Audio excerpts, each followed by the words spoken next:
Chronicles of Narnia, The Last Battle by C.S. Lewis. Chapter 5 How Help Came to the King. His misery did not last long. Almost at once there came a bump, and then a second bump, and two children were standing before him.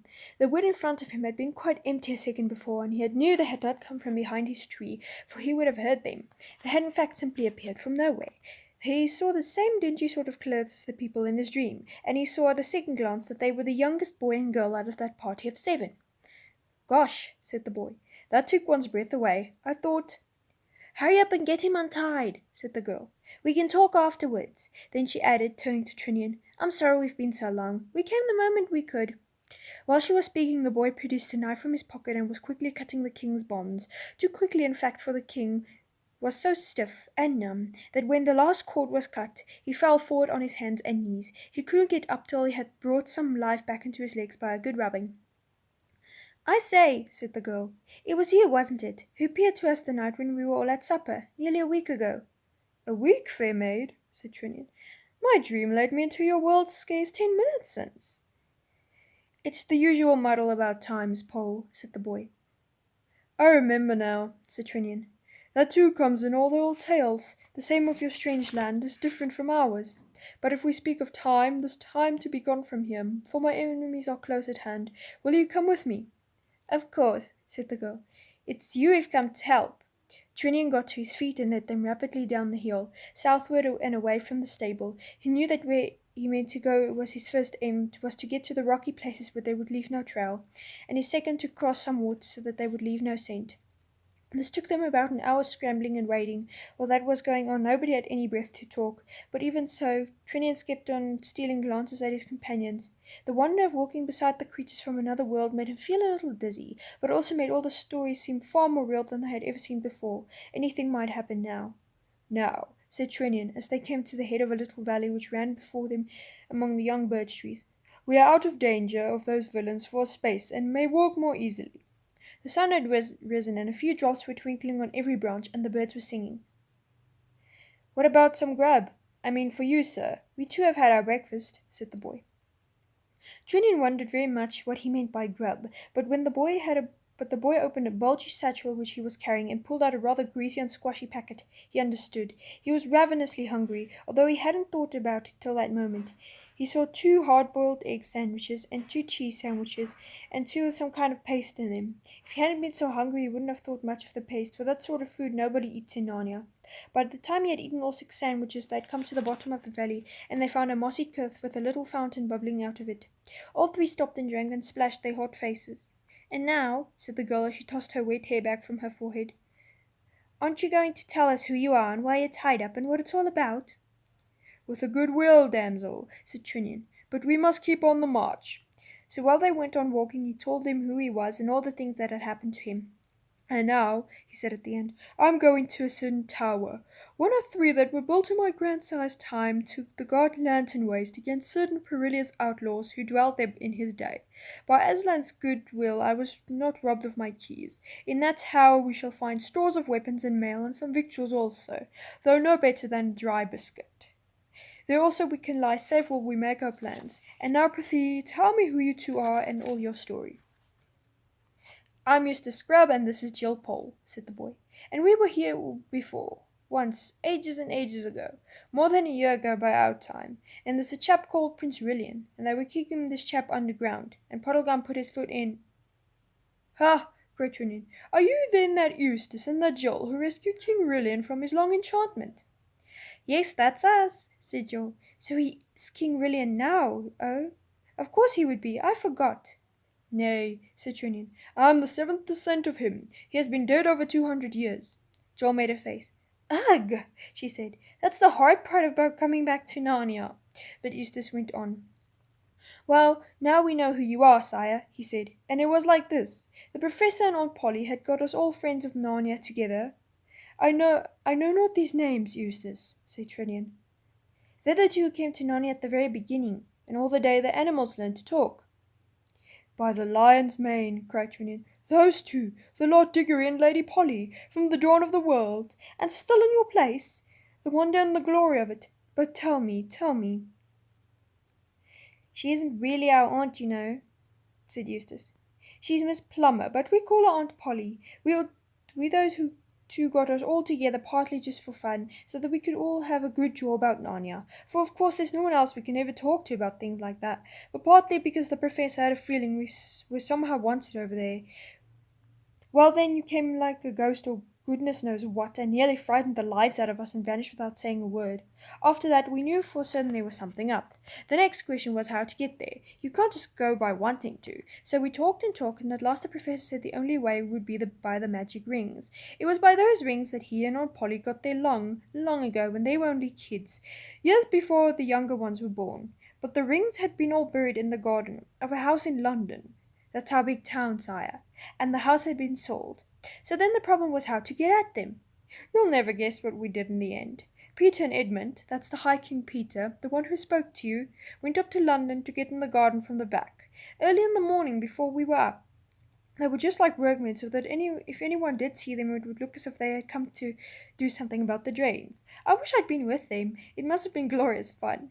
And they must have succeeded, for the next day Peter sent us a wire. That's a sort of message, sire. I'll explain about it some other time. To say he'd got the rings. And the day after that was Paul and I had to go back to school. We're the only two who are still at school, and we're the same one. So Peter and Edmund were to meet us at the place on the way down to school and hand over the rings. It had to be us two who would go to Narnia, you see, because the older ones couldn't come again. So we got into the train. It's the kind of thing people travel in our world. And Aunt Polly and Lucy came with us. We wanted to keep together as long as we could. Well, while we were there in the train.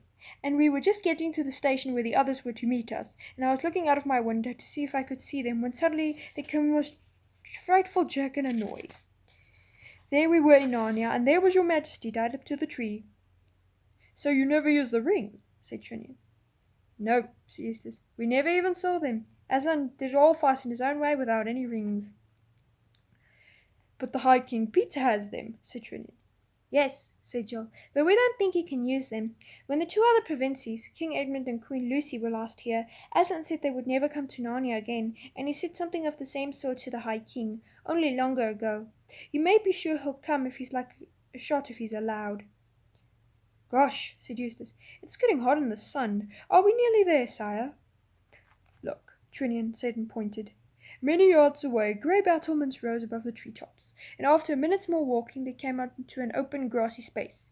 A stream ran across it. On the far side of the stream stood a square tower with a very few narrow windows and one heavy-looking door in the wall that faced them.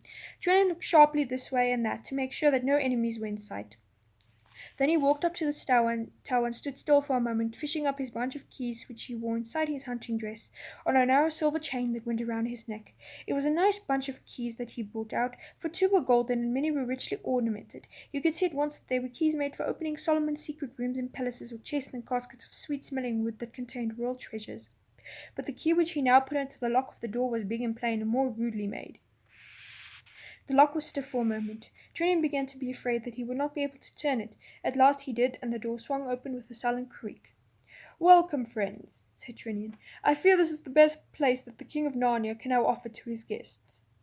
Trinian was pleased to see that the two strangers had been well brought up. They had both said not to mention it, and they were sure it would be very nice. It was a matter of fact not particularly nice. It was rather dark and smelled very damp. There's only one room in it, and this room was right up to the stone roof. A wooden staircase in one corner led up to a trap door by which you could get out to the battlements. There were a few rude bunks to sleep in, and a great many lockers and bundles. There was also a hearth, which looked as if nobody had lit a fire in it for a great many years. We'd better go out and gather some firewood first thing, hadn't we? Said Joel. Not yet, comrade, said Trinian. He was determined that they should not be caught unarmed, and began searching the lockers, thankfully remembering that he had always been careful to say these garrison and towers inspected once a year, and to make sure that they were stocked with all things needful. The bowstrings were there in their coverings of oiled silk, the swords and spears were greased in wrappings, but there was something even better. Look you, said Trinian as he drew out a long mail shirt of a curious pattern and flashed it before the children's eyes. That's funny-looking mail, sire, said Eustace. Aye, lad, said Trinian. No Narnian dwarf smitheth that. 'Tis mail of Calormen, outlandish gear. I have kept a few suits of it in readiness, for I never knew when I or my friends might have the reason to walk unseen in the Tushrocks land. And look on the stone bottle. In there is the juice, which, when we have rubbed it on our hands and faces, will make us brown as calamines." "Oh, hurrah!" said Jill. "Disguise! I love disguises." Trinian showed them how to pour out a little of the juice into the palms of their hands and then rub it well over their faces and necks, right down to the shoulders, and then on their hands right up to the elbows. He did the same with himself. "After this has hardened on us," he said, "we may wash in water and it will not change. Nothing but oil and ashes will make us white Narnians again. And now, sweet Jill, let us go to see what how this mail shirt becomes you. 'Tis something too long. You're not so much as I feared. Doubtless it belongs to a page in the train of one of their Tarkans." After the mail shirts, they put on calamine helmets, which are little round ones fitting tight to the head and having a spike on top. Then Trinian took long rolls of some white stuff out of the locker and wound them over the helmets till they became turbans, but the little steel spikes stuck up in the middle. He and Eustace took curved calamine swords in little round shields. There was no sword light enough for Jill, but he gave her a long straight hunting knife, which might do for a sword at a pinch. "Hast any skill with the bow, maiden?" said Trinian. "Nothing worth talking of," said Jill, blushing. "Scrap's not bad." "Don't you believe her, sire," said Eustace. "We've both been practicing archery ever since we got back from Narnia last time, and she's about as good as me now. Not either of us is much." Then Trinian gave Jill a bow and a quiver full of arrows. The next business was to light a fire, for inside the tower it still felt more like a cave than anything indoors, and set one shivering. They got warm gathering wood, and the sun was now at its highest, and once the blaze was roaring up in the chimney the place began to look cheerful. Dinner was, however, a dull meal, for the best they could do was pound up some hard biscuit which they found in the locker, and pour it into boiling water with salt, so as to make a kind of porridge, and of course there was nothing to drink but water. "I wish we bought a packet of tea," said Joel. "Or a tin of cocoa," said Eustace. "A firkin or so of good wine in each of these towers would not have been amiss," said Trinian.